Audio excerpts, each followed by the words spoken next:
आप गोली भी चलवा सकते हो, आपको पूरी छूट है अमित शाह जी की तरफ से। प्रजातंत्र में प्रजा के मान क्यों नहीं रहे हैं? तो पहले तो आप मुझे घूरो नहीं, मैं आपसे पहले ही डरता हूँ। देख लो कहाँ पर है मेरे हाथ। इलेक्शन कमिश्नर को चैलेंज कर रहा हूँ कि इलेक्शन कमिश्नर बताए तो बिल्कुल ईवीएम ही चोर है। 100 करोड़ मतदाता अंधे होकर वोट डाल रहे हैं। आपने ये झूठ क्यों बोला कि अभी आपको सुप्रीम कोर्ट से मैसेज आया? रिकॉर्डेड है। कौन कौन उस षड्यंत्र में शामिल है, इसको पूरी तरह से लोगों के सामने सच दिखाऊंगा। इससे बड़ा धोखा इस देश के मतदाता के साथ में क्या होगा? बैलेट पेपर की लूट जो है गिनती की होती थी, ये तो पूरा का पूरा लूटा हुआ है। 100 करोड़ मतदाताओं को धोखा दिया जा रहा है। नमस्कार, आप देख रहे हैं जनहित टाइम्स। मैं हूं आपके साथ निशा लखवाल। इस वक्त हम लोग पटियाला हाउस कोर्ट के बाहर मौजूद हैं और मेरे पीछे अगर आप यहां देखेंगे तो वकीलों का जमावड़ा अच्छा खासा जो है वो यहाँ पर लगा हुआ दिखाई दे रहा है और ये मांग सिर्फ और सिर्फ यही कर रहे हैं कि ईवीएम को हटाया जाए और फिर से चुनाव जो है वो बैलेट पेपर पे करवाए जाए। इससे पहले भी लगातार जो है सुप्रीम कोर्ट के तमाम वकील, जो बड़े वकील हैं, वो इसी ईवीएम को लेके यहाँ पर प्रोटेस्ट कर चुके हैं, जंतर मंतर पर भी प्रोटेस्ट कर चुके हैं और साथ ही ईवीएम को खोलकर उसका डेमो भी जो है वो दे चुके हैं। यहाँ पर बहुत सारे वकील हैं, अगर आप देखेंगे तो अभी भी यहाँ पर बहुत सारे वकील मौजूद हैं और इन्हीं में से कुछ ऐसे वकील भी हैं जो ये दावा भी कर रहे हैं कि 24 के जो चुनाव हैं अगर वो बैलेट पेपर पर करवाए जाते हैं तो बदलाव जो है वो देखने को मिलेगा। तो हम भी चलते हैं इन्हीं में से किन्हीं वकीलों के पास और जानते हैं कि आखिर वो ये मांग क्यों कर रहे हैं, ईवीएम में क्या खराबी है और बैलेट पेपर पे अगर चुनाव होते हैं तो उससे कितना फायदा होगा। ईवीएम हटाने की बात आप लोग कर रहे हैं, क्यों ये मांग आप लोग कर रहे हैं और लगातार डेमो भी दे रहे हैं, उसके बावजूद भी ये सब चीजें प्रोटेस्ट आप लोग कर रहे हैं? वरिष्ठ वकील हैं, क्या आप लोगों की आवाज वहां तक नहीं पहुंच रही है जो लगातार आप लोग सड़कों पर उतर रहे हैं? देखिए, ईवीएम जहां हटाने की बात है ना, ईवीएम क्या है? इलेक्ट्रॉनिक डेटास हैं। इलेक्ट्रॉनिक मैकेनिज्म को कोई भी फॉरेन कंट्री से भी ब्रीच कर दे रहा है। तो ये संवैधानिक तौर से जो हमारा डेमोक्रेटिक प्रिंसिपल है उसमें बेहतरीन तरीके से इलेक्शन होना चाहिए, साफ सुथरा होना चाहिए। यही तो है, हम जो ज़्यादा जो मेजोरिटी है वो चाहती है कि इस आदमी को हम लेके आए। अगर फॉरेन कंट्रीज की कोई भी ताकत है और वो चाहे कि नहीं हम इसको लेके आए, तो अभी वो बाहर से बैठे बैठे इलेक्ट्रॉनिक चीज़ों को ब्रीच कर सकती हैं। लेकिन जो पार्टी सत्ता में है वो तो ये दावा कर रही है कि चुनाव साफ सुथरे होते आए हैं, हो भी रहे हैं, चाहे फिर जो प्रोटेस्ट कर रहे हैं वो कुछ भी कर रहे हैं। अगर वो बैलेट पेपर से भी करवाते हैं तो भी हमारी ही सरकार है। हाँ, तो वो बैलेट पेपर से करा देना। अब भाई देखिए, आप तो आपका कहना है कि हमने आपको वोट दिया है और हमारा ये कहना है कि ठीक है, अगर आप हैं और आप सक्षम हैं, इस बात के काबिल हैं और इस बात पे आपको दावा है कि आप साफ सुथरे आ रहे हैं, तो आवाम जो कह रही है उसी के हिसाब से करा दीजिए। आप साफ सुथरा आप जीत के आएंगे, वी आर वेलकम। तो आपको ऐसा क्यों लग रहा है कि ईवीएम से साफ सुथरा चुनाव? नहीं, ये डिजिटल चीज़ें हैं और इसको कभी भी मैनिपुलेट किया जा सकता है और उसके टच करने की भी ज़रूरत नहीं है। मेरे पास मोबाइल है, आपके पास मोबाइल है, तीसरा आदमी वहाँ से खड़े हो गए मैनिपुलेट कर दे रहा है। आपको पता है, इतना सारा आदमी एटीएम से पैसा गायब हो जा रहा है, अकाउंट से पैसा गायब हो जा रहा है, जबकि वो टच भी करने नहीं जा रहा है। किसी और कंट्री में इतने सारे हैकर्स यहाँ बैठे हैं, इस तरह से पैसा इंडिया में बैठे बैठे, पाकिस्तान में बैठे बैठे, अफ्रीका में बैठे बैठे, अमेरिका में बैठे बैठे दूसरे कंट्री से पैसा उड़ा ले रहा है। इंडिया भी तो डिजिटल बन रहा है। तो जो डिजिटल बने, डिजिटल बनना अलग चीज़ है और ईमानदारी के साथ इलेक्शन कराना अलग चीज़ है। अब हमें अगर किसी को डाउट हो रहा है तो जो भी सत्ता में है उसका फर्ज बनता है कि उस डाउट को क्लियर करे और जिस तरह से वो कह रहा है कि भाई पेपर बेस्ड हमारा इलेक्शन होना चाहिए तो पेपर बेस्ड करा दे। तरीके का डाउट आप लोगों को लग रहा है, कहाँ पे ईवीएम में खराबी? डिजिटल मैनिपुलेशन बहुत आसानी है, तो वहाँ लोगों का ये दावा है कि डिजिटल मैनिपुलेशन करके इलेक्शन जीता या हारा जा सकता है, किसी भी कैंडिडेट को हरा दिया जा। तो सिर्फ एक ही पार्टी को लेकर होगा? और भी तो पार्टी इसके उसमें चुनाव चिन्ह होते हैं ईवीएम की अगर हम बात की जाए, तो क्या सिर्फ एक ही पार्टी के पक्ष में ज्यादा? वो भी कर सकते हैं। हम तो सिनिस्टर डिजाइन के खिलाफ हैं। हम तो ये चाहते हैं कि जो सिनिस्टर डिजाइन है कि कोई उसको मैनिपुलेट कर सकता है, उसको मैनिपुलेट हमको नहीं करने देना है। बीट कांग्रेस और बीट बीजेपी और एनी अदर पार्टी और आम आदमी पार्टी, किसी के लिए भी। ईवीएम से वोट अब की बार भी होते हैं और भाजपा सरकार अगर बदल जाती है तो तब भी आप ये प्रोटेस्ट जारी रखेंगे? बेशक हमेशा उसको पेपर बैलेट पे होना चाहिए, क्योंकि उस पर डाउट है। डिजिटल मैकेनिज्म पे तो कोई भी इंटरफेयर कर सकता है, कोई भी पार्टी रहे, तो डिजिटल मैकेनिज्म पे कोई भी बाहर से भी इंटरफेयर कर सकता है। रिपीट कि फॉरेन कंट्री से, पाकिस्तान से आईएसआई कर सकता है, वो जिसको चाहे वो जिता दे। Is it acceptable for us? क्यों हम मौका देते हैं किसी को करने का? हमें मौका नहीं देना चाहिए। As a citizen, responsible citizen, मेरा ये रिक्वेस्ट है कि गवर्नमेंट को आगे आकर के पेपर बेस्ड इंट्रोड्यूस कर देना चाहिए, जो पहले से है। That's all. और ये सबके लिए होना चाहिए, ये ऑर्डर पास हो जाना चाहिए। क्या ऐसा नहीं कि कांग्रेस आ जाए तो उस वक्त फिर डिजिटल आ जाए? ना, सबके लिए एक ही होना चाहिए। हम आवाम की ये डिमांड है।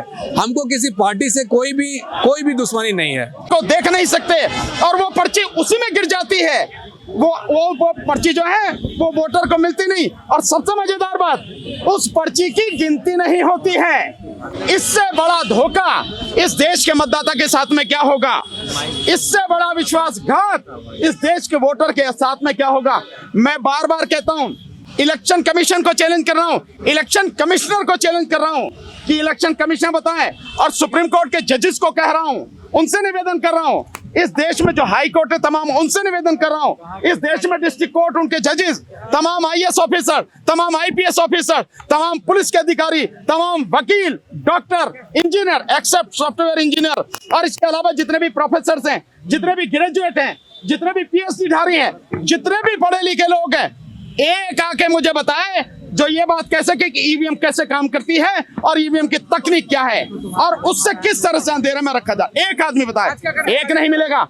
99% लोग नहीं जानते कि ईवीएम कैसे काम करती है। फिर भी इस देश में 100 करोड़ मतदाताओं को धोखा दिया जा रहा है और अंधेरे में रखकर उनसे वोट कराया जा रहा। और अफसोस, ये 100 करोड़ मतदाता अंधे होकर वोट डाल रहे हैं। इनमें किसी को नहीं पता। मेरे बात समाप्त हुई क्या? बीच में क्यों बोल रहे? इनमें से ये लोग नहीं जानते कि इनकी जो वोट है वो जहां जिसको दे रहे हैं, क्या वाकई में उसके खाते में जा रही है जो गिनती है जिससे? किसी को नहीं पता। तो आम आदमी को क्या पता होगी? जो अनपढ़ व्यक्ति है, जो अशिक्षित व्यक्ति है, उसको क्या पता कि उसकी वोट कहाँ है, कैसे है, ये सिस्टम कैसे काम करता है, जब पढ़े लिखों को नहीं पता। पुलिस पूरा भरने देंगे, डिटेल नहीं कर लेंगे। नहीं, देखिए, पुलिस का काम पुलिस करे। हमारी पुलिस से कोई लड़ाई नहीं है। हमारी लड़ाई है सरकार से, और हमारी लड़ाई बल्कि सरकार से भी नहीं है, हमारी लड़ाई है इलेक्शन कमीशन से। और हमारी सिर्फ इतनी सी बात है कि इस देश में free, fair and transparent election कराया जाए। अगर इलेक्शन का ये जो पुलिस वाले साथी हैं हमें नहीं जाने देते, तो भाई ये इनका काम है, हमारा काम है अपना काम करना। हम जानते हैं कि देश के संविधान ने हमें अधिकार दिया है, और अधिकार ये है कि शांतिपूर्वक तरीके से, लोकतांत्रिक तरीके से हर व्यक्ति को इस देश में अपनी बात कहने का, आंदोलन करने का, प्रदर्शन करने का अधिकार है। अनुच्छेद 19 और अनुच्छेद 21 इस बात की गारंटी दे रहा है। हम किसी हथियार से नहीं, हमारे पास कोई हथियार नहीं है, हमारे पास कोई लाठी डंडा नहीं है। हम वकील सारे इकट्ठे होकर सुप्रीम कोर्ट तक जाने चाहते हैं। पुलिस जाने देगी, हम चले जाएंगे, नहीं तो पुलिस का काम है जो करेगी, देखी जाएगी। हम जाएंगे सुप्रीम कोर्ट के सामने, डेमो दिखाएंगे, सुप्रीम कोर्ट के सामने दिखाएंगे, जैसे हमने जंतर मंतर पर दिखाया था कि अपनी आंखों से देखो किस तरह की धांधली हो रही है, किस तरह की वोटों की लूट होती है, किस तरह से कोई व्यक्ति वोट किसको दे रहा है और चली किसको जाती है, ये दिखाएंगे। कोई करे ना करे, हम सीधी बात यह है कि कल को कोई ये शिकायत ना करे कि भाई हमें तो बताया नहीं, हमें तो दिखाया नहीं। इसलिए हम हर किसी को दिखा रहे हैं, जो समझ ले बहुत अच्छा, नहीं तो हम तो जमीन पर आंदोलन कर ही रहे, करते रहेंगे। हम सारी चीजें करेंगे मैम, और यही नहीं, मैं पहले भी कह चुका हूं, फिर कह रहा हूं, 24 जनवरी को इस ईवीएम मशीन को बरकरार रखने वाले कौन लोग हैं, कौन संस्थाएं हैं, कौन कौन उस षड्यंत्र में शामिल है, इसको पूरी तरह से लोगों के सामने सच दिखाऊंगा, सबूतों सहित सच दिखाऊंगा। 24 तारीख को आना आप। अगर चुनाव आयोग पे भरोसा होता तो ये सारी पब्लिक रोड पे नहीं होती। हमारा सिर्फ एक ही कहना है, बैलेट पेपर से जो है ना सही लोकतंत्र के अंदर सही चुनाव होना चाहिए और इसके लिए बैलेट पेपर बहुत ही ज्यादा जरूरी है। जर्मन में एक नागरिक ने विरोध किया था, पूरे जर्मन सरकार ने उसको हटा दिया। तो यहाँ पर कितने करोड़ लोग जो है जो इसको विरोध कर रहा है, तो चुनाव आयोग क्यों नहीं हटा रहे इसको? चुनाव आयोग के ऊपर मोदी सरकार के दबाव है। नहीं, तो हम बोल रहे हैं खराब है, तो हमारा बात पे विश्वास नहीं है क्या? क्या चुनाव आयोग जो है हमारा बात पे विश्वास नहीं है? हम इस देश के नागरिक नहीं है क्या? हमारा पास प्रूफ है तभी तो कह रहे हैं हम। क्या प्रूफ है? हम आपको ईवीएम मशीन जो दिखाएंगे कैसे हैक होता है, ईवीएम मशीन आपको डेमो करके दिखाएंगे आपको, जैसे चुनाव आयोग दिखा रहे ना वैसे हम भी दिखाएंगे। तो कहने का मतलब ये है कि अगर देश के अब चुनाव आयोग की बात छोड़िए ना, देश की जनता नहीं चाहते तो क्यों उसको जबरदस्ती? अब देश की जनता पे पूरा देश साथ में है। हमारा जो मिस कॉल वाले जो नंबर जो क्रैश हो गया है, तो समझिए इसका मतलब देश की जनता कितना सशक्त हो गया है, देश की जनता कितना जागरूक हो गया, ये समझने की जरूरत है। 24 के चुनाव है इसीलिए नहीं, ये 24 के चुनाव के लिए ही की जा रही है, लेकिन ये नहीं है कि चुनाव आ रहा है इसलिए कर रहे हैं। ईवीएम का मुद्दे के ऊपर 2017 से घपला हो रहा है, इसमें जो ब्लैक स्क्रीन लगाई है उसको हटा दे। और अगर इलेक्शन कमीशन इतना ही सही है, वो कह रहा है कि इसमें घपला नहीं है, तो वो हम इलेक्शन कमीशन से मशीन मांग रहे हैं 50, हमें वो मशीन दे दे, हम उसको कराएंगे। ये यही जारी रहेगा तब तक ईवीएम मशीन चुनाव होगा, तब तक ये जारी रहेगा। हमने डेमो करके दिखलाया 6 फरवरी को, उसके अंदर कितनी गड़बड़ हो सकती है आप सब पब्लिक ने देखा। और पूरे भारत से सब राज्यों से आवाज उठ रही है कि हमें चाहिए बैलेट पेपर से चुनाव। अब इसी के लिए पूरी जनता आज रोड पे खड़ी हुई है। बिना डिक्लेयर हुए कैसे पेपर छपेगा? हम तो देश के पैसे को बचाने के लिए जो 1 रुपए के जो स्टैम्प जो उसी में हम वोट करवाना चाहते हैं। जो देश के धन है, देश के पैसा, देश के इकोनॉमी को बचाने के लिए जो 1 रुपए का पेपर है उसमें जो है हम इलेक्शन करवाना चाहते हैं। जो इलेक्शन क्या है बताओ? तो वो जो है उस धन को बचा, वो राजनीतिक पार्टियां हैं, लाने के लिए वो नेता नहीं है, और वो नहीं आ रही है तो ये उनका काम है। आज नहीं तो कल उन्हें आना पड़ेगा भाई। कहते बनते जरूरी थोड़ी आगे क्या होगा किसको पता भाई जो जिसको जो ठीक लगता है क्या हमें मालूम है हम क्या कर रहे हैं, हमारा लक्ष्य क्या है हमें मालूम है। अरे क्या बात कर रहे हो, पूरा देश हमारे साथ। हमारा जो फोन नंबर दिया था वो फोन क्रश हो गया, इतनी कॉल्स आ रही है, क्या बात कर रहे हो आप? सड़क पर ये कौन है? ये सब क्या ये घर में बैठे हैं? इतने सारे लोग, इतने वकील यहाँ आपको दिख रहे हैं, ये सड़क पे नहीं है, काय में ये कोठी में बैठे हैं, काय में बैठे हैं, ये दुबक्के बैठे रजाई में। हमारी बात कर रहे हो आप? लेकिन सब आएंगे, किसान भी आएंगे, मजदूर भी आएंगे, फौजी भी आएंगे, वन रैंक वन पेंशन वाले, और इस देश के तमाम बेरोजगार भी हमारे साथ खड़े होंगे कंधे से कंधा मिलाकर। प्रजा रोड पर हो रही है तो प्रजा तंत्र में प्रजा की मान क्यों नहीं रही है? क्या परेशानी है इन्हें? डेमोक्रेसी जब परेशानी है तो परेशानी क्या बैलेट पेपर से? जब हमारे मोबाइल से नोट अपने पैसे दूसरी जगह नोट्स पे चले जाते, क्या वोट नहीं जा सकती? ये तो साधारण सा उदाहरण है, ऐसा हो नहीं सकती।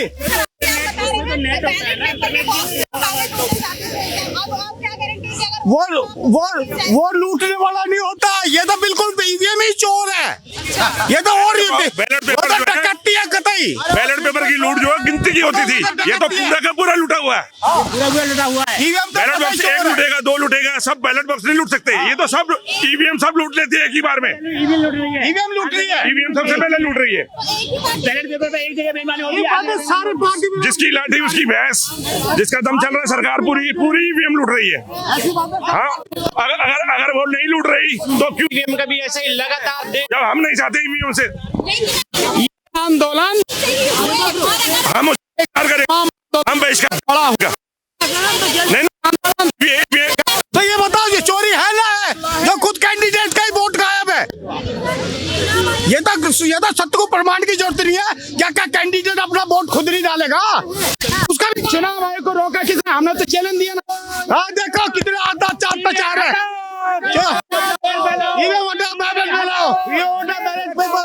ब्रिजेश कुमार मिश्रा साहब, आपने इंस्पेक्टर हो, आप दिल्ली पुलिस में इतने सीनियर ऑफिसर हो, आपने हमें अभी ये बोला कि सुप्रीम कोर्ट के पास से आपके पास मैसेज आया कि हम लोगों को इधर नहीं आने देना है। वो आप हमें मैसेज दिखाओ, हम आपकी बात को सैल्यूट करेंगे, हम वापस चले जाएंगे।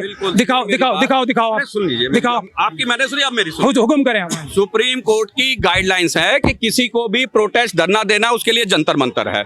ये एरिया नई दिल्ली का है, 144 धारा लगी, वहाँ किसी प्रकार का प्रदर्शन किसी प्रकार लगी हुई है नहीं ठीक है ना। तो आप लोगों के लिए एक स्थान निश्चित किया हुआ है, आपके लिए एक स्थान निश्चित किया हुआ है जंतर मंतर। आपने अपना प्रदर्शन, जो भी आपने अपनी बात रखनी, जंतर मंतर। रोड पे किसी भी प्रकार का प्रदर्शन नहीं होगा।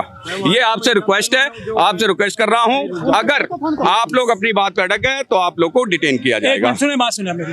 अभी आपने इसका मतलब झूठ बोला था कि सुप्रीम कोर्ट से आपके पास मैसेज आया कि हमें आगे ना जाने दिया जाए, ये आपने झूठ बोला था? नहीं, क्यों झूठ बोला था? अभी आपने बोला ना, अभी बोला मेरे से आपका है ना, मेरे थाने से आया। हाँ, तो क्या आपकी पुलिस वाले अब सुप्रीम कोर्ट वाले हो गए? उसके क्या सुप्रीम कोर्ट और नहीं, वो सुप्रीम कोर्ट की लेट डाउन गाइडलाइंस को फॉलो कर रहे हैं। तो आपने ये झूठ क्यों बोला कि अभी आपको सुप्रीम कोर्ट से मैसेज आया?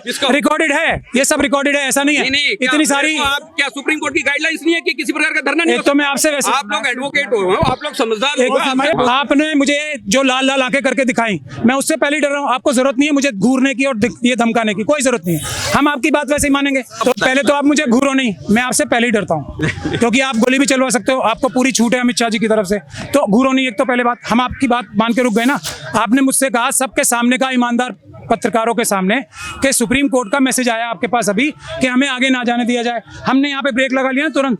अब वो ऑर्डर दिखा दो आप हमें। नहीं, ब्रेक मैंने लगवाया, ब्रेक तो आपने नहीं लगवाया। आपने अपनी ताकत से ब्रेक लगा लिया इसमें? नहीं, आप मुझे बताएं। अच्छा, ये सुप्रीम कोर्ट की गाइडलाइंस नहीं है कि यहाँ पर आप फिर आप घूर रहे हो मुझे। मैं देखो, मैं कितने प्यार से बात कर रहा हूँ, आप एक तो घूरो नहीं मुझे। मैं वैसे डर रहा हूँ भाई साहब आपसे। नहीं भाई साहब, मैं देख रहे हो कहाँ पर मेरे हाथ। अब बताओ, अमित शाह से भी और आप साहब से भी, सब साहबों से मेरे हाथ। अगर आप कर रहे हो पुलिस की इज्जत करो ना, आपकी नहीं कर रहा मिश्रा जी, आपकी बिल्कुल नहीं कर रहा। ये जो निशान लगा इसकी कर रहा हूँ, आपकी बिल्कुल इज्जत नहीं कर रहा। आप तो अपराध कर रहे हो अभी। मैं मजबूरी में शेर के निशान की इज्जत, आपकी इज्जत कर रहा हूँ। आपकी नहीं तो आप क्या करोगे? ये उतार दिया मैंने, क्या करोगे आप बताओ? ये उतार देता हूँ मैं, गोली मार दो मुझे, लो मैं उतार देता हूँ, गोली मार दो, लो ये लो। आप कानून का वायलेशन करेंगे तो हम आपको ये सब बातें मत करो। नहीं, अभी आप बोले ना, बोलने का सर कोई अंत नहीं है। आप भी बोले जाओ, मैं भी बोले जाऊं, अंत है लॉजिक का अंत। आप मुझे लॉजिक से बता दो। आप मुझे सुप्रीम कोर्ट के जो रजिस्ट्रार जनरल साहब होते हैं उनके पास ये पावर होती है, अगर उन्होंने ऐसा कहा तो ऑर्डर दिखा दो, या ये बोल दो कि मैंने झूठ बोला। ऑर्डर दिखा दो कि आपको सुप्रीम कोर्ट साहब ने बुलाया हुआ है बात करने के लिए, अपना मेमोरेंडम मैं आपको छोड़ देता हूँ, आपको भेज देता हूँ मैं। ऐसा वकीलों को सुप्रीम कोर्ट में जाने से पहले पुलिस से परमिशन लेनी पड़ेगी।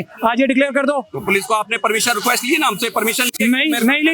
मैंने आपको इन्फॉर्म किया था कि आरएसएस के गुंडे आके हम पे गोली ना चला दें, बम ना फेंक दें यहाँ पे। मैंने आपको सिर्फ इन्फॉर्मेशन दी थी। डिटेन किया जा रहा है, आप आ जाए। आप डिटेन क्यों कर रहे हैं और बता दें? मैं कर रहा हूँ क्योंकि आप हमारी गाइडलाइंस का वायलेशन कर रहे हैं। 144 की गाइडलाइन दे देंगे आप मुझे? देंगे, मुझे देना पड़ेगा। आप तो कानून तो कौन देगा? चलो देता हूँ, आ जाइए। पहले दोनों जब तो अरेस्ट करोगे मुझे आप? नहीं, आप अपने कानूनी काम किए बगैर मुझे अरेस्ट कर रहे हो।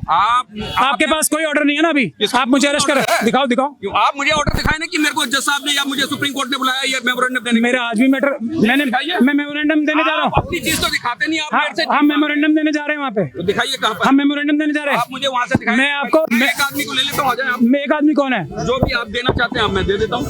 कहाँ?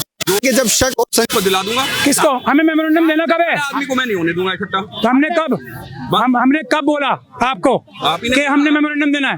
अरे अभी आपने बोला। मैंने कहा मेमोरेंडम देना है। आप ही ने तो नो।